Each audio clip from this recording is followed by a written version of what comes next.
എന്ത് കാര്യങ്ങൾ ചോദിക്കുമ്പോഴും ഇവിടെ റോഡ് വന്നില്ലേ, വികസനം വന്നില്ലേ, ഞങ്ങൾ പെൻഷൻ തന്നില്ലേ എന്ന വാദം കൊണ്ട് അത് മറികടക്കാൻ കഴിയില്ല. ഇനി മുദ്രാവാക്യത്തിൽ പോലും ചില പ്രശ്നങ്ങളുണ്ട്. സർക്കാർ മുന്നോട്ട് വെച്ച LDF അല്ലാതെ മറ്റാരെന്ന് ചോദിക്കുമ്പോൾ ഞങ്ങളല്ലാതെ നിങ്ങൾക്കാരാണ് വേറെ നിങ്ങൾക്ക് കാര്യങ്ങൾ തരാനെന്ന് പറയുമ്പോൾ അതിലൊരു ധാർഷ്ട്യത്തിന്റെ ഭാവമുണ്ട്. അതൊരു ശരിയായ മുദ്രാവാക്യമാണോ എന്നുള്ളതും ഞാൻ സംശയിക്കുകയാണ്.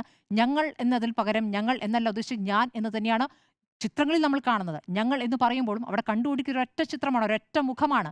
CPMന് പതിവില്ലാത്തതാണ്. അങ്ങനെ CPM ഒരു നേതാവിനെ കേന്ദ്രീകരിച്ചാൽ അതിനെ ശക്തിയുക്തം എതിർക്കുകയും അതിനെ അത് വെട്ടിക്കളയുന്ന രൂപത്തിലും VSന് വന്നിരുന്ന പിന്തുണയെ ഏത് രൂപത്തിൽ അതിനെ എതിർത്തു, VS എന്നൊരൊറ്റ നേതാവിലേക്കല്ല ചുരുങ്ങേണ്ടതെന്ന രൂപത്തിൽ അതെങ്ങനെയാണത് ഇല്ലാതാക്കിയതൊക്കെ നമ്മുടെ മുന്നിലുണ്ട്.